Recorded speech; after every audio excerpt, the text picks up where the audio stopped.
Vous êtes sur Jésus sur ta vie. Au fait, les personnes plaintives à double face, qui sont-elles?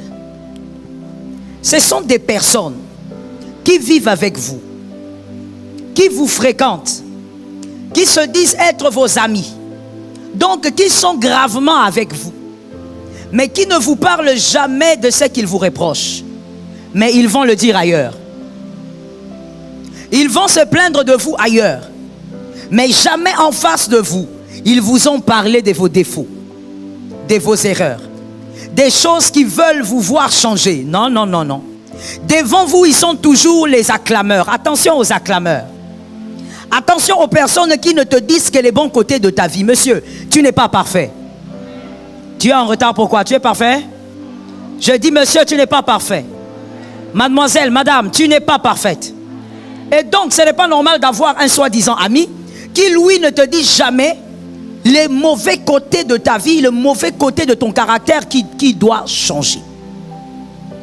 Les mauvais côtés de ton caractère qui doivent absolument subir une modification. Ce n'est pas normal. Que quelqu'un me dise ce n'est pas normal. Ce sont les plaintifs à double face. Devant toi, ils sourissent. Devant toi, ils acclament. Mais quand ils sont avec les autres, ce sont des plaintes. D'ailleurs, moi, je ne le supporte pas. Depuis un moment, j'ai remarqué, il est devenu orgueilleux. Depuis un moment, j'ai remarqué, il est devenu imbu de lui-même. Mais toutes ces choses, il peut te le dire en face, mais il ne te le dit pas. Que quelqu'un qui est comme ça ici soit délivré. Parce que je sais que je parle à celui qui subit, mais je parle aussi à l'acteur. Il y a des gens comme ça ici. En face de la personne, tu n'as pas le courage de parler. Mon frère, sois délivré de ces choses-là. Sois délivré de l'hypocrisie. Que quelqu'un me dise, je dois être délivré de l'hypocrisie. Vous savez, surtout chez nous les Africains, il y a une sorte d'hypocrisie que même nos parents ont alimentée. Et que grand comme tu es là, tu crois que c'est normal. Ce n'est pas normal. Il faut être en mesure, monsieur Léonel, de regarder quelqu'un en face avec beaucoup d'amour et de lui dire, je ne suis pas d'accord avec ce que tu as fait. Oh non, nous on n'a pas grandi comme ça. Nous, on te retire. Tu te retires, mais dans ton cœur, tu souffres. Hypocrisie. Je disais hypocrisie. Non, j'étais en train de dire à toi là, hypocrisie. Je parle juste à toi là, hypocrisie. Sors de là au nom de Jésus. Oh non, nous, notre papa nous a appris que si on a des problèmes, il ne faut pas créer des problèmes, il faut se retirer. Tu te retires, mais tu emmagasines la rancune. L'hypocrisie africaine. On a grandi avec depuis la maison de nos pères. Avec des mères qui nous disaient, non, non, non, non, il ne faut pas chercher de problème. Laisse tomber. Laisse tomber, mais que dans ton cœur aussi tu sois content. Si dans ton cœur tu n'es pas content, tu es hypocrite. Tu dois être capable de dire à une personne en face avec beaucoup d'amour. Des fois même, tu peux laisser couler la colère, mais tu vas vers elle au moment opportun et tu lui dis, là tu m'avais blessé. J'aimerais que tu saches que tu m'avais blessé. Au lieu de toi, on t'a blessé, mademoiselle Laetitia, on t'a blessé chez Léonel, mais toi tu vas dire aux autres là-bas, vous savez, il m'avait blessé. Mais il est à côté de toi, dis-lui qu'il t'a blessé. Oh non, lui quand on lui parle, il se fâche. Ce n'est pas un volcan. Dis ça au voisin le plus proche. Ce n'est pas un volcan. Même s'il se fâche, il va écouter. Qu'il t'écoute. Attention avec cette attitude. Je préfère d'abord te parler de toi avant de parler comme quelqu'un qui est en train de subir une chose. Attention avec ton attitude là de plaintif double face. Tu te plains ailleurs.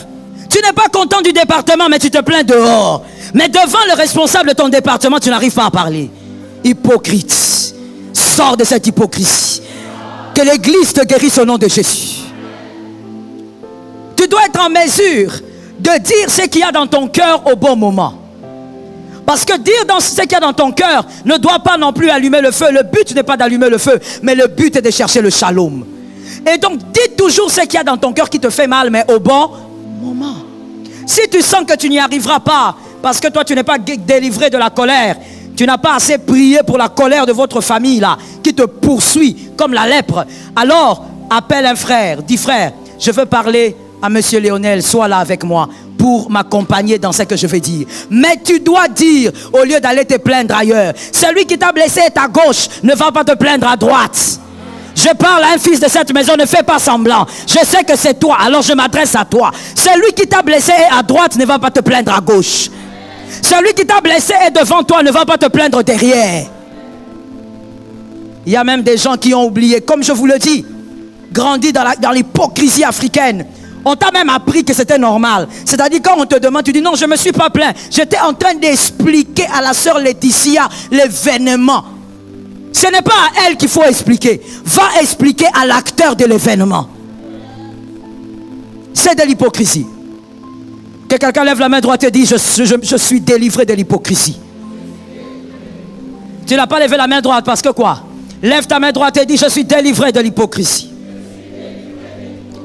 Il y a donc des gens maintenant qui sont comme ça envers vous.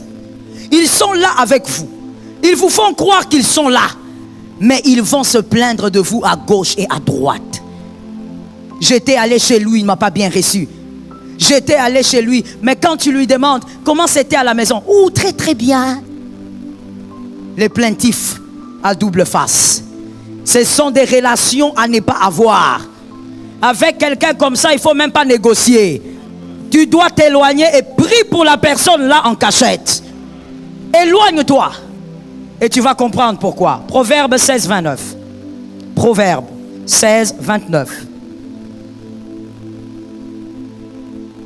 L'homme violent trompe les autres. Que quelqu'un me dise trompe les autres. Il trompe les autres et les entraîne sur une mauvaise pente. Voilà le prototype de ce genre de personne dont nous parlons. C'est un homme violent, même s'il a l'impression, ou même si tu as l'impression qu'il est doux. Il est violent. Pourquoi on l'appelle violent? Ce n'est pas une violence physique, mais c'est une violence tacite qui est là, elle est latente, il est dangereux. C'est quelqu'un qui sourit avec toi, mais en réalité, il n'aime pas tout ce que tu es. Il n'aime pas tout ce que tu fais. Voilà pourquoi il va se plaindre ailleurs. Et la Bible dit, cet homme violent, il trompe qui? Il trompe tous les autres. Vous y compris. Il vous trompe. Il vous fait croire qu'il vous aime. Il vous fait croire qu'il est avec vous. Mais c'est lui le premier à dire, c'est que vous n'êtes pas ailleurs. Que l'Éternel te préserve. À cause de lui, tu vas constater que certaines bonnes personnes s'éloignent mystérieusement de vous ou de toi. Certaines bonnes personnes s'éloignent mystérieusement de vous à cause de lui. Toi, tu vas seulement remarquer, tu dis seulement, tu constates seulement que Jean-Luc ne t'appelle plus. God have mercy. Tu constates seulement que Marc ne vient plus chez toi. Toutes les bonnes personnes qui étaient avec toi commencent à s'éloigner. Je dis bien mystérieusement, sans explication.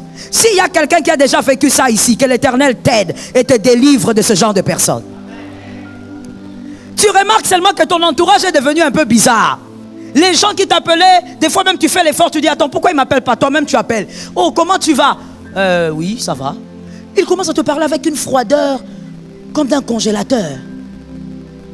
Il s'impose entre vous un silence sépulcral. Tu ne comprends pas. Mais entre moi et lui, l'atmosphère n'était pas comme ça. Il y a quelqu'un qui est en train de faire quelque chose. Que quelqu'un me dise, il y a quelqu'un qui fait quelque chose. Non, dis-le bien que Dieu te délivre de cette vie-là. Vous savez, lorsque vous constatez que les abeilles fuient brusquement la cruche d'abeilles, vous devez savoir qu'il y a deux options. La première option, c'est que quelqu'un a allumé le feu sur la cruche. Deuxième option, c'est que quelqu'un a frappé la cruche. Les abeilles ne fuient pas leur cruche pour rien. Toi, tu as une relation bonne avec certaines personnes. Les bonnes personnes, je précise, marquez la nuance. Les bonnes personnes ne s'éloignent pas pour rien. Il y a quelque chose. Il y a quelqu'un qui est en train d'allumer le feu. Tout bas là, il y a quelqu'un qui allume le feu. Mais près de toi, quel gentil homme. Voilà pourquoi moi j'ai l'habitude de te dire, ne te fie pas aux apparences. On ne se fie pas aux apparences. Un élu doit aimer tout le monde. Il doit prier pour tout le monde. Je dis bien tout le monde, sauf le diable. Un élu doit prier pour tout le monde. Il doit aimer tout le monde. Mais un élu ne peut pas fréquenter tout le monde. Jamais. Voilà pourquoi Christ lui-même n'a pas fréquenté tout le monde. Attention, il y a même des gens par le désir de la chair. On l'a expliqué hier, que quelqu'un me dise désir de la chair. Par désir de la chair, mon fils, il y a des gens qui disent, mais vous ne voyez même pas Jésus, il a mangé avec les républicains. Si moi je suis avec les païens, qu'est-ce que ça fait? Est-ce que toi tu crois que Jésus a pris un républicain pour lui mettre dans son entourage? Il a mangé avec un but. Jésus n'a jamais fréquenté, va lire la définition, fréquenté les républicains. Il est avec eux pour un but. Mais autour de lui, il n'y a eu aucun païen. Quand je dis païen, je parle de celui qui a reçu son évangile. Parce qu'avant la résurrection, il n'y avait pas de chrétiens. Mais je parle de ceux qui ont reçu l'évangile de Jésus. Arrête avec ce genre de phrases diaboliques, charnelles, que tu ramasses dans la rue parce que tu ne lis pas la Bible. Jésus a mangé avec tout le monde, mais Jésus ne dormait pas avec tout le monde. That is it. Jésus pouvait fréquenter. À un moment donné, il va là-bas, c'est Zaché. Même l'histoire de Zaché. Dis-moi, Jésus est entré dans sa maison combien de fois? Alors comment toi tu lis ta Bible? Tu écoutes ce que les païens rencontrent sur les télévisions. Oui, c'est vrai. Qu'est-ce que ça fait? Même Jésus. Montre-moi ça dans ta Bible. Il faut savoir ce que tu argumentes. Et donc, mon frère, il y a des gens qu'on ne fréquente pas. La sagesse oblige qu'on ne fréquente pas. Tu vas remarquer que tes amis, les personnes qui pouvaient te bénir, qui te bénissaient déjà, commencent à s'éloigner.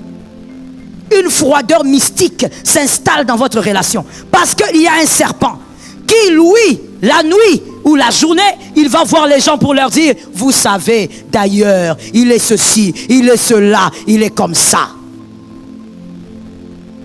Si tu es dans cette assemblée, que Dieu te délivre de ce genre d'attitude. C'est une malédiction, que Dieu te délivre de ce genre d'attitude. Vous allez remarquer à cause de ce genre de personnes, oh mon Dieu, devant toi, devant vous, ces gens de personnes sont des amis. Mais derrière vous, ils deviennent des termites. Ils vous rongent de l'intérieur. Ils vous détruisent de l'intérieur. Des amis devant, des termites derrière. Que Dieu t'épargne. Des personnes qui devant vous sont des amis. Mais derrière, des termites. Celui qui te tue là, c'est lui. Il est juste à tes côtés. Vous allez constater, si vous avez des gens comme ça, si vous avez une personne comme ça dans votre entourage, vous allez constater que les regards des gens sur vous vont se modifier. Ils vont vous regarder maintenant avec des regards de loupe.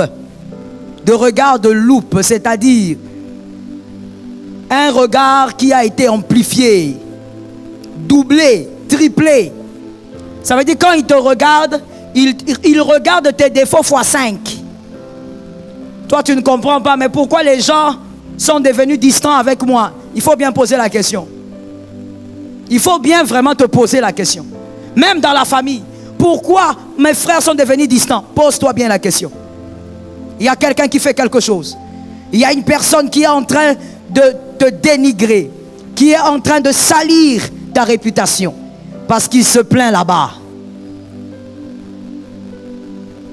Tu as un seul défaut, les gens vont te regarder comme si tu avais 1000. Tu as 5000 défauts, les gens vont te regarder comme si tu avais 1 million. Parce qu'on t'a déjà, on a déjà critiqué, on s'est plaint de toi quelque part. Genèse 4, plutôt disons 3. Genèse 3, 4. Genèse 3, 4. Ces personnes qui se plaignent de toi ont la langue du serpent. C'est-à-dire, ils disent un peu de vérité, mais la grande partie, c'est le mensonge. Ce sont des personnes qui usent du mensonge et de la manipulation. Ils usent de ces deux choses pour créer un monde négatif autour de toi. Que l'Éternel t'épargne. Lorsqu'ils parlent, il y a une très bonne quantité de mensonges. Parce que, écoutez bien et retenez pour la vie, que quelqu'un me dise école de sagesse. Retenez pour la vie, retenez cette sagesse. Lorsque quelqu'un se plaint sur vous, il se plaint avec l'objectif de gagner la sympathie de ceux qui écoutent. Qui a compris? Généralement, quand les gens se plaignent de vous, ils se plaignent avec l'objectif de gagner la sympathie. C'est-à-dire que les personnes qui écoutent doivent avoir de la compassion pour lui. C'est ça l'objectif. Et donc, pour gagner la sympathie des hommes, il va ajouter beaucoup de mensonges. En ces jours-là, j'étais allé le voir. On a bien causé jusqu'à 22h. Et il y avait le couvre-feu. Il m'a laissé partir. Il ne m'a même pas donné le transport. Alors que tu lui avais donné $5 de transport. Il cherche la sympathie des gens. Plus on te hait, lui, on l'aime. Voilà la carte des plaintifs. Il doit se plaindre parce qu'on doit taillir. Et si toi on te hait, lui on va l'aimer. Voilà comment il est dangereux, la personne là que tu tolères là. Voilà comment il est dangereux. Voilà comment cette personne est dangereuse. Et généralement ces plaintifs dangereux, ils auront tendance à dire, quand ils vont se plaindre quelque part, on leur dit, bon écoute, on va quand même aller le voir parce que c'est pas normal ce qu'il te fait. Ils auront tendance à dire, non, n'allez pas. De toutes les manières, il ne va pas vous écouter. De toutes les manières, il ne va pas changer. Non, n'allez pas. J'ai déjà essayé plusieurs fois, il ne change pas. Menteur. Son objectif est tout autre. Tu ne dois pas aller découvrir la vérité. Est-ce que quelqu'un m'entend? Que quelqu'un me dise école de sagesse. Quand un plaintif dit, ça ne sert à rien d'aller parler à Lionel, parce que de toutes les manières, il ne va pas comprendre. J'ai déjà essayé. Mais mon frère, voici la sagesse de la vie. On ne se plaint pas d'une chose qu'on ne peut pas changer. Qui a retenu ça? On ne se plaint pas d'une chose qu'on ne peut pas changer. C'est ça la sagesse. Quand on est un gamin, quand on est une gamine, même si on a 50 ans, on peut être une gamine. Quand on est un gamin ou une gamine, on va se plaindre même des choses que tu ne peux pas changer. Tu vas commencer à parler. Mais tu ne peux pas changer ça. Quand on ne peut pas changer une chose, devant les hommes, on se tait et on parle devant Dieu. Je reprends pour un homme intelligent. Quand on est face à une chose qu'on ne peut pas changer, on se tait devant les hommes et on parle devant Dieu. Dans la prière là-bas, va parler. Parce que Dieu est capable de tout. C'est que toi tu ne peux pas changer, il peut le changer. Alors devant les hommes, arrête de te plaindre. Tu te plains de Lionel parce qu'il a un caractère bizarre, mais tu sais que tu ne peux pas changer ça. Pourquoi tu parles? Ton objectif donc n'est pas d'aider Lionel. Ton objectif est de détruire Lionel. Quand on voit qu'il y a une chose qu'on ne peut pas changer, on se tait. On va dans la présence de Dieu et on devient bavard. Prie pour lui, jeûne pour lui. Si vraiment ton objectif est de voir cet homme changer, va jeûner. Il y a combien de mois dans l'année? 12 mois, n'est-ce pas? Mais alors, tu as autant de mois pour jeûner pour lui. Pourquoi tu vas parler de lui? Quand on ne peut pas changer une chose et qu'on est mature dans sa tête, on se tait et on va parler à Dieu. On ne se met pas à raconter des choses pour lesquelles on est vulnérable ou face auxquelles on est vulnérable. Que Jésus nous aide. Par la manipulation, il crée quelque chose de manière consciente ou inconsciente. Parce qu'il y a aussi des plaintifs qui sont même inconscients de ceci que je vais expliquer. Il crée quelque chose dans les cœurs des personnes qui écoutent. Il crée de l'amour, comme on l'a dit tout à l'heure. Il crée de l'amour dans les cœurs des personnes qui l'écoutent se plaindre. Qui l'écoutent se plaindre. Aujourd'hui, j'étais allé chez lui. Il a donné à ses enfants ceci. Moi, il m'a rien donné. Voilà. Et les gens ont pitié de lui. Les gens disent, ah, comment il peut te faire ça? Toi, tu es son ami depuis ma campagne. Vous étiez à la permanence ensemble. Ah, il est mauvais. Il est en train de rechercher. J'ai besoin d'entendre, ok? Tu es venu pour être enseigné, n'est-ce pas? Alors j'ai besoin d'entendre. Il est en train de chercher l'amour. Mais il cherche cet amour par un mauvais moyen. Que quelqu'un me dise mauvais moyen. Le moyen est lequel? C'est la pitié. On ne va pas l'aimer parce qu'il le mérite, on va l'aimer par pitié. Et les gens, tellement que les gens auront pitié de lui, ou pitié d'elle, les gens vont dire, oh là là, oh c'est vrai, on fait souffrir ce garçon, on ne l'aide pas, on ne le fait pas ceci. Il recherche la pitié. Et finalement, les gens vont l'aimer par pitié. Que quelqu'un me dise école de sagesse. Maintenant, je veux que quelqu'un me dise très, très clairement des choses à savoir au sujet de l'amour.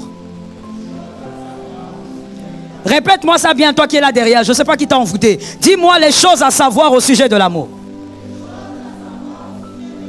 Écoute bien. Fais tout dans ta vie. Ne recherche jamais l'amour par pitié. Jamais.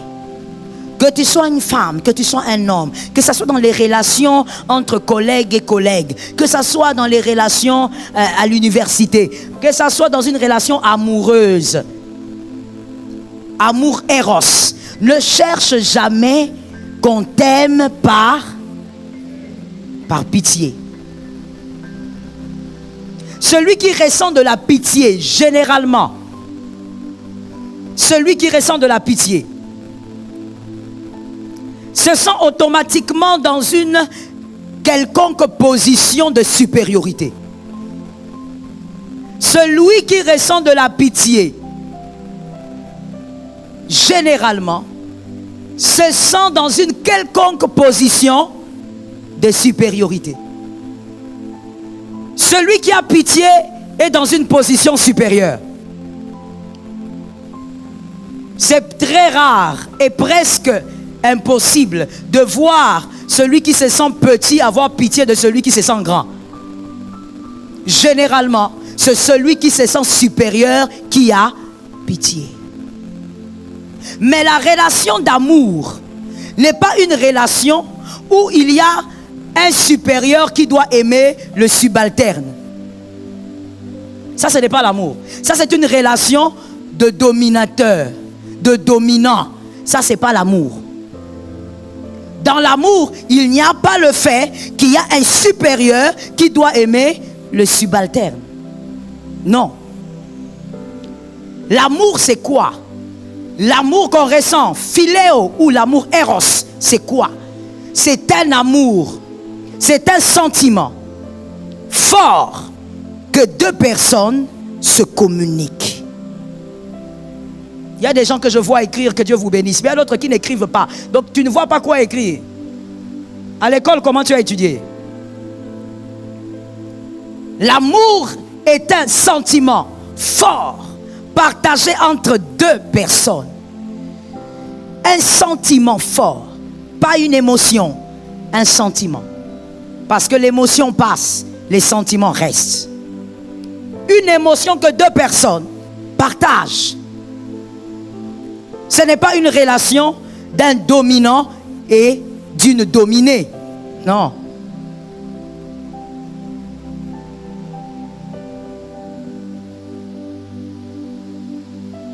N'entre jamais dans une relation d'amour lorsque c'est la pitié qui attire l'autre. Refuse ça. Que quelqu'un me dise école de sagesse. Et que quelqu'un me dise voici ce qu'il y a à savoir sur l'amour.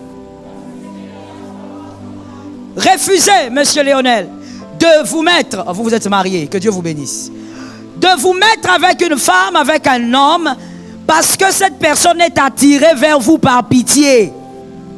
Refusez ça. Non, je suis venu vers toi parce que, tu vois, quand tu as pleuré là, quand tu m'as envoyé le texto où tu étais en train de me supplier, j'ai eu pitié de toi. Et toi, tu dis, oh, gloire à Dieu, il est revenu vers moi. Tu es vraiment, cette phrase-là, c'est ce mot-là, je garde dans la poche. Ça allait sortir. Tu es vraiment quelque chose. Et tu oses même dire, j'ai trouvé l'homme de ma vie. Tu n'as pas trouvé l'homme de ta vie. Il est venu vers toi par pitié. On ne reste pas dans une relation amoureuse par pitié. Non, j'ai pitié de cet homme-là, il a payé mes études. Ma soeur, s'il a été un bailleur de fonds, trouve comment lui dire merci. On ne se marie pas par pitié. On refuse énergiquement un amour qu'on vous donne par. Acceptez, monsieur, écoutez très bien, mademoiselle, madame, acceptez d'être blessé en sachant que quelqu'un ne vous aime pas, plutôt que d'accepter l'illusion d'un amour qui n'existe pas, mais qui est en réalité de la pitié. Vaut mieux encore accepter être seul, et je parle du mariage, donc l'amour éros. Vaut mieux accepter d'être encore seul que d'accepter un homme qui va t'aimer parce que tu as eu un enfant, il a pitié de toi. Avoir un enfant n'est pas la fin du monde. Regarde comment tu es en retard. Je dis avoir un enfant hors mariage, c'est une grave erreur, mais ce n'est pas la fin du monde. Ne mets pas un point dans ta vie parce que tu as un enfant avec un homme. D'ailleurs, avoir un enfant avec un homme ne veut pas dire qu'il faut l'épouser. D'ailleurs, écoutez, gloire à Dieu, Dieu n'a pas permis et je bénis le Seigneur. Moi, je n'ai pas eu ce parcours-là, c'est une grâce, je ne m'accorde aucun mérite. Mais écoute, si moi j'avais ton cerveau, un homme qui me fait un enfant avant le mariage, je ne te pousse pas. Je ne te pousse pas, pourquoi? Parce que si je suis entré en erreur, c'est à cause aussi, je vais aller avec toi où? Un homme d'erreur, au lieu de m'aider à aimer Jésus, à respecter la sainteté, toi tu m'as aidé à écarter les jambes dans tous les sens et tu veux que je t'épouse. Non, le problème avec les filles aujourd'hui c'est quoi? Tu crois que si tu es un enfant, tu es arrivé à la limite de ta vie. Tu es ignorante, sors de l'ignorance. Avoir un enfant n'est pas la limite de la vie d'une personne. Si cet homme est correct, tu l'épouses. Mais sinon, il est façon. Oui, je répète ça, ma fille, et j'avance encore. Pour les gris qui est ici, qui doit écouter. J'ai dit ceci. Un homme qui écarte tes jambes en dehors du mariage n'est pas un homme respectable. Il n'est pas poli. Il ne te respecte même pas. Et c'est celui-là que tu vas épouser en disant, mais comme j'ai fait un enfant. Oui, tu vas l'épouser par pitié. Ou lui va t'épouser par pitié. Un amour où le fondement est la pitié, ça va finir par s'effriter. Sûr, mon frère, je le dis du haut de la chair, garanti, je mets le cachet. Si tu doutes, avance, on va voir. Sûr, un amour qui a pour fondement la pitié finira par s'effriter. Même s'il te prend, il te met dans une limousine le jour du mariage, ça va s'effriter. Parce que l'amour ne peut pas avoir pour fondement la pitié. Jésus n'est pas mort pour nous par pitié. Non, c'est écrit nulle part dans la Bible. La Bible dit, car... Non, répète bien la phrase. Il ne faut pas paraphraser. Car Dieu a tant aimé le monde. Est-ce que Léonel, tu vois quelque part où la Bible dit car Jésus a aimé? Car Christ a aimé? Dans Christ d'ailleurs, il n'est pas mort parce que c'est lui qui avait décidé. Il est mort parce que Dieu avait décidé. Dieu a fait les choses par amour. Il n'a pas fait les choses par pitié. Est-ce que quelqu'un m'entend? Dieu a fait les choses par amour. Voilà pourquoi toi aussi, il veut que tu l'aimes par amour. Il ne te force pas. Regarde, il t'a tout donné pour toi. Il est mort pour toi. Mais quand tu es au coin de la rue là, jeune garçon, en train d'écarteler les jambes de cette fille là, tu vis dans le péché. Regarde, Dieu ne fait rien. Il t'envoie même pas la lèpre, il t'envoie même pas la fièvre. Il te regarde comme si il ne pouvait rien faire contre toi, alors qu'il peut tout faire. Jésus aime être aimé par amour. Attention avec toute relation d'amour qui a pour fondement, sors de là au nom de Jésus. Aujourd'hui, les jeunes filles vont n'importe où. Elles tombent sur n'importe quoi. Pourquoi elles veulent absolument se marier? Je pose la question aux filles de cette assemblée. Tu es en carence?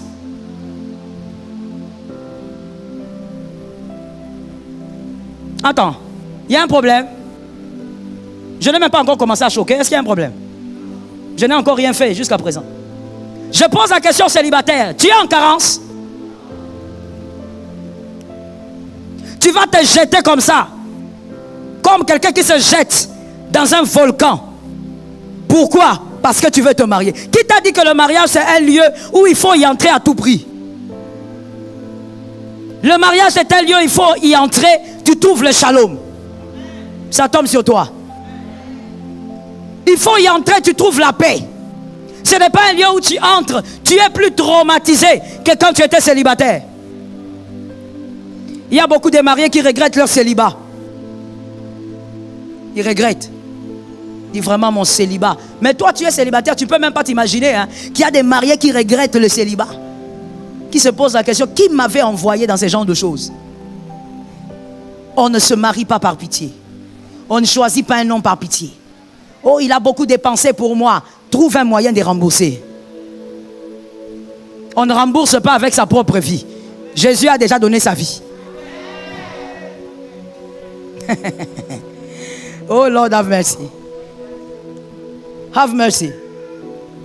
Jésus a déjà donné sa vie. Toi, tu veux donner encore ta vie. Pourquoi? Tu es quoi? Une offrande que tu veux donner pour cet homme-là. On ne se marie pas par pitié. On n'entre pas dans une relation par pitié. On ne vit même pas avec un ami parce qu'il a pitié de toi. Oh non, tu dois sortir de là. Écoute que quelqu'un me dise des choses à savoir au sujet de l'amour. Mon frère, toi qui es marié, tu es condamné. Reste dans ta condamnation. Célibataire, écoute. Il faut trouver quelqu'un. Pendant que je parle, que cette onction plane sur quelqu'un. Même celui qui nous suit dans les réseaux, que quelque chose tombe sur quelqu'un. Quel célibataire reçoive quelque chose de spécial. Il faut trouver quelqu'un qui aime t'aimer. Il faut rencontrer quelqu'un qui aime t'aimer. Ce n'est pas seulement je t'aime, non. Même le fait de t'aimer là, il aime ça. Ça lui fait plaisir de t'aimer. Pourquoi? Parce que c'est une joie pour lui ou pour elle de recevoir l'amour de toi. C'est pas quelqu'un qui t'aime et qui te répète tout le temps. Vous les gens des filles comme ça là, est-ce que moi je pouvais te voir? Et toi tu es là. Pardon, pardon. Dis à ta voisine, trouve quelqu'un qui aime t'aimer. Ça veut dire que, Lionel, il faut que ta femme, quand elle t'aime, elle se dise, l'amour que je sens là, j'aime ça. En dehors d'être amoureuse, elle aime ce qu'elle ressent.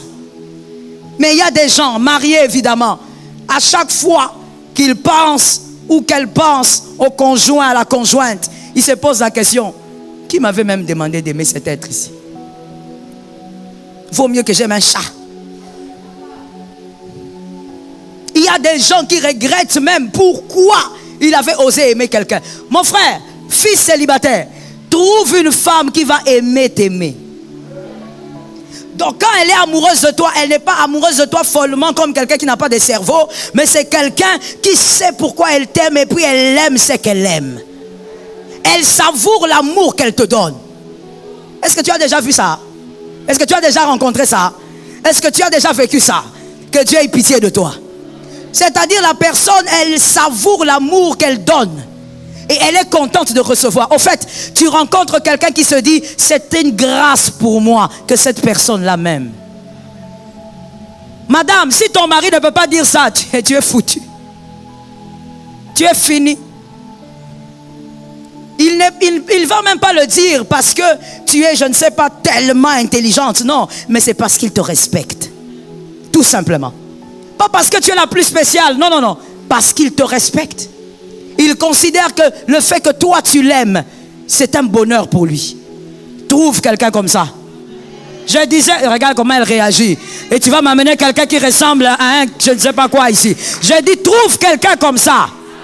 Les hommes là, vous dites pas amen pourquoi. Tu vas m'amener une sorcière ici. Trouve quelqu'un comme ça. Quelqu'un qui aime t'aimer. Attention avec l'amour. La pitié n'a pas de place dans l'amour. Non, pasteur, vous savez, depuis que je suis dans cette église, je vois la sœur, comment elle s'incline en prière. Je suis touché, je vais l'épouser. Si tu es touché, va en banque. Va sortir 100 000. Amène 100 000, donne-lui. Je suis contente, ma fille Vanessa là-bas a levé la main. Les autres femmes sont hypocrites ici. S'il a pitié de toi, parce que tu pries beaucoup au coin ici, qu'il aille en banque, qu'il sort 100 000 $, qu'il te donne. Mal ou bien? Bien même, ma fille. Bien au carré. Ah mais oui. La pitié doit produire même quelque chose comme ça. Toi, tu as pitié de quelqu'un, tu veux l'épouser? Non, donne-lui l'argent.